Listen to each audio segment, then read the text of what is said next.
बाहेर पाऊस पडतोय, छान रोमॅन्टिक गाणी वाजतायत, गरमागरम कांदा भजी तळल्या जात आहेत आणि तेवढ्यात चेहऱ्यावर हात जातो आणि चेहऱ्यावर भला मोठा पिंपल दिसतो आणि सगळ्या रोमॅन्सचा कचरा होतो. कारण पावसाळ्यामध्ये आपण अशा काही चुका करतो की ज्यामुळे आपली स्किन स्किन राहत नाही, तर भजी तळायची कढई तरी होते, नाहीतर अगदी भांडी घासायचा काथ्या होते. मग नेमक्या या कोणत्या चुका आहेत ज्या तुम्ही टाळल्या पाहिजेत, त्याच तुम्हाला सांगते. व्हिडिओ शेवटपर्यंत पहा. पावसाळ्यामध्ये सुंदर आणि हेल्दी त्वचेसाठी ना आवर्जून या 8 चुका तुम्ही टाळल्या पाहिजेत. त्यामध्ये नंबर 1 आहे हेवी किंवा क्रीमी मॉइश्चरायझर वापरणं.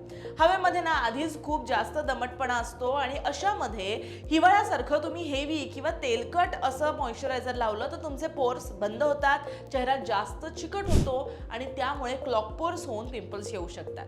त्यामुळे या पावसाळ्यामध्ये लाईट वेटेड, जेल बेस्ड किंवा वॉटर बेस्ड असे मॉइश्चरायझर आहेत ना, ते तुम्ही वापरले पाहिजेत. बऱ्याच ब्रँडमध्ये सध्या ते अवेलेबल आहेत, जे तुम्ही यूज करू शकता.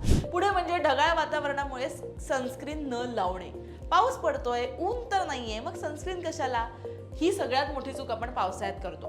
मात्र ढगांमधून सूर्याची जी काही UV रेज आहेत, अतिनील किरण आहेत, ती तुमच्या त्वचेपर्यंत पोहोचतात. टॅनिंग होते, प्रीमॅच्युअर एजिंग दिसायला लागते. त्यामुळे घरातून बाहेर पडताना जशी तुम्ही छत्री आणि तुमचं रेनकोट कॅरी करता, तसं सनस्क्रीन लावायला अजिबात विसरू नका. पुढे म्हणजे चेहरा वारंवार गरम पाण्यानं धुणं. पावसाळ्यामध्ये ना हवा थोडी थंड होते आणि मग अनेक जण चेहरा धुण्यासाठी गरम गरम पाणी वापरतात. पण गरम पाण्यामुळे ना त्वचेचं नैसर्गिक तेल हे निघून जातं, त्वचा जास्त कोरडी पडते, अगदी काथ्यासारखी होते आणि त्वचा कोरडी झाली की ती स्वतःला हायड्रेट करण्यासाठी आणखी जास्त तेल प्रोड्यूस करते आणि त्यामुळे पिंपल्स येतात आणि चेहरा जास्त ऑइली दिसायला लागतो. त्यामुळे चेहरा धुण्यासाठी नेहमी कोमट किंवा आपलं जे साधं पाणी आहे ना, ते तुम्ही वापरा आणि त्याबरोबर योग्य ते फेस वॉश सुद्धा लावा. पुढची चौथी चूक जी आहे ती म्हणजे जास्त प्रमाणात स्क्रबिंग करणं. आता आपला चेहरा हा तवा नाहीये की तुम्ही घास त्याला घासाल. त्यामुळे स्क्रबिंग व्हायला पाहिजे, पण ती योग्य प्रमाणात व्हायला पाहिजे. त्वचेचा चिकटपणा कमी करण्यासाठी काही जण आठवड्यातून 3 ते 4 वेळा स्क्रब करतात, ज्यामुळे त्वचाचा जो काही एक संरक्षणात्मक थर असतो, स्किन बॅरियर असतं, ते कमकुवत होतं आणि बॅक्टेरियल इन्फेक्शन खूप जास्त होतं. त्यामुळे एवढं अजिबात तुम्ही करू नका. आठवड्यातून फक्त एकदाच अगदी सौम्य माइल्ड असं स्क्रब तुम्ही करा, म्हणजे तुमची त्वचा सुद्धा एक्सफोलिएट होईल आणि एकदम हेल्दी राहील. 5वी चूक म्हणजे सतत हात लावणं. पावसाळ्यामध्ये वातावरणात बॅक्टेरियाचं प्रमाण जास्त असतं आणि आपण जेव्हा वेगवेगळ्या वस्तूंना हात लावतो आणि तोच हात चेहऱ्यावर लावला, हातावरचा बॅक्टेरिया किंवा जी घाण आहे ती चेहऱ्यावर ट्रान्सफर होते आणि त्यामुळे पिंपल्स येतात. चेहऱ्याला वारंवार स्पर्श करणं सगळ्यात आधी टाळा. चेहरा पुसण्यासाठी नेहमी स्वच्छ किंवा एक वेगळा रुमाल तुमचा आहे ना, तो तुम्ही बाळगू शकता. 6वी चूक आहे हेवी किंवा ऑइल बेस्ड मेकअप करणं.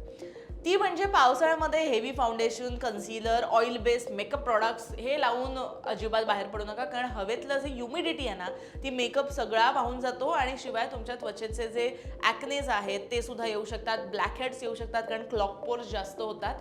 त्यामुळे पावसाळ्यामध्ये नो मेकअप लुक तुम्ही शक्यतो निवडा. मिनिमल मेकअप तुम्हाला जर करायचा झाला तर तुम्ही करू शकता. वॉटरप्रूफ तुम्ही काजल, लिपस्टिक असं किंवा फार फार तर तुम्ही मस्कारा लावा किंवा तुमचं काय म्हणतात त्याला की वॉटरप्रूफ लायनर तुम्ही लावू शकता, ज्यामुळे तुम्ही खूप मिनिमल पण छानही दिसाल, प्रेझेंटेबलही दिसाल. मार्केटमध्ये काही असे चिक टिंट्स आलेले आहेत जे तुम्ही लावू शकता, जे पाण्याबरोबर वितळून नाही जाणार. पण हेवी फाउंडेशन, हेवी कन्सिलर किंवा हेवी असे ब्लश लावून हिरोईन बनून बाहेर जरी तुम्ही पडलात तरी तो सगळा खराब होणार आहे. त्याच्यामुळे अजिबात असं म्हणायची गरज नाही. 7वा आणि महत्त्वाचा मुद्दा, ओले केस चेहऱ्यावर किंवा पाठीवर मोकळे सोडणं. हो, पावसामध्ये ना पाण्यानं किंवा अगदी घामामुळे केस सतत ओले होतात. आपण पाण्यातून भिजून येतो. केस जास्त वेळ ठेवले, तसेच ओले जर तुम्ही ठेवले तर डॅन्ड्रफ होणार आहे आणि जर ते चेहऱ्यावर राहिले किंवा जर तुमच्या पाठीवर आले तर बॅक ॲक्ने येऊ शकतात, कपाळावर ॲक्ने येऊ शकतात आणि त्यामुळे पिंपल्स होऊ शकतात. त्यामुळे पावसाळ्यामध्ये ना केस शक्यतो बांधून ठेवा आणि पावसात केस ओले झाले तर ते लगेच स्वच्छ करून त्याला तुम्हाला कोरडे करायचे आहेत, त्याला तुम्हाला वाळवायचं आहे. छान पंख्याखाली वाळवा.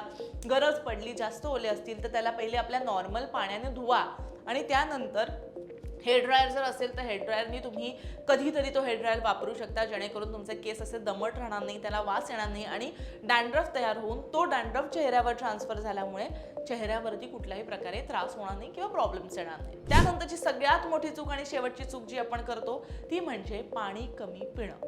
पावसाळ्यामध्ये ना उन्हाळ्यासारखी खूप जास्त तहान लागत नाही, त्यामुळे अनेक जण पाणी कमी पितात किंवा खूपच रेअरली पितात. पण शरीरात पाणी कमी असलं की त्वचा डिटॉक्स होत नाही, ती निस्तेज पडायला लागते, कोरडी पडायला लागते आणि हो, तुमच्या इंटरनल फंक्शनसाठी सुद्धा पाणी खूप इम्पॉर्टंट आहे. त्यामुळे तहान लागली असो किंवा नसो 3 ते 4 लिटर पाणी किंवा डिटॉक्स वॉटर जे आहे ते नक्की तुम्ही प्या, जेणेकरून त्वचा ग्लोईंग सुद्धा होईल, हेल्दी सुद्धा राहील आणि तुमचं शरीर सुद्धा डिटॉक्स होईल. त्यानंतर एक महत्त्वाची टिप तुम्हाला द्यायची आहे, ती म्हणजे पावसाळ्यामध्ये त्वचा स्वच्छ आणि कोरडी ठेवणं हाच सगळ्यात निरोगी त्वचेचा मंत्र मानला जातोय. आणि मी तुम्हाला सांगते की जर तुम्ही तुमच्या त्वचेची काळजी घेतली तर पावसाळ्यामध्ये अजिबात तुम्हाला काही प्रॉब्लेम जाणवणार नाहीत. त्यासाठी घरगुती काही फेस पॅक सुद्धा सांगते जे खूप इम्पॉर्टंट आहेत. पावसाळ्यात त्वचेला तेलकटपणा कमी करण्यासाठी किंवा ग्लो टिकवून ठेवण्यासाठी आठवड्यातून हा जो घरगुती पॅक तुम्हाला सांगते तो तुम्ही करू शकता. त्यामध्ये मुलतानी माती आणि पहिला आहे गुलाब पाणी. ते म्हणजे मुलतानी माती चेहऱ्यावरचे अतिरिक्त तेल जे आहे ते शोषून घेते आणि आपले पोर्स जे आहेत ना ते सुद्धा क्लीन करते.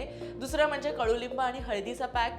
कडुलिंबाच्या पानांची पेस्ट किंवा पावडर, त्यामध्ये चिमूटभर हळद मिक्स करा आणि ते जे सगळं आहे ते तुम्ही चेहऱ्याला लावू शकता, कारण ते अँटी बॅक्टेरियल आहे. जे काही इन्फेक्शन्स असतील त्वचेवरती, जे काही ब्रेकआउट्स असतील त्यावरती ते काम करेल. पुढे म्हणजे मधाचा वापर.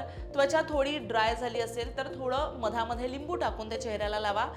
यामुळे चेहरा तुमचा खूप छान डिटॅन सुद्धा होतो, मऊ सुद्धा होतो आणि कुठल्याही प्रकारे जर प्रॉब्लेम्स असतील ते सुद्धा तुमचे निघून जातील. तर अगदी हे घरगुती तुम्हाला पॅक सांगितले जे पावसाळ्याच्या या सगळ्या वातावरणासाठी खूप खूप खूप छान इफेक्टिव्ह असू शकतात, जे तुम्ही घरच्या घरी करू शकता. त्याचा काहीही दुष्परिणाम तुम्हाला होणार नाहीये.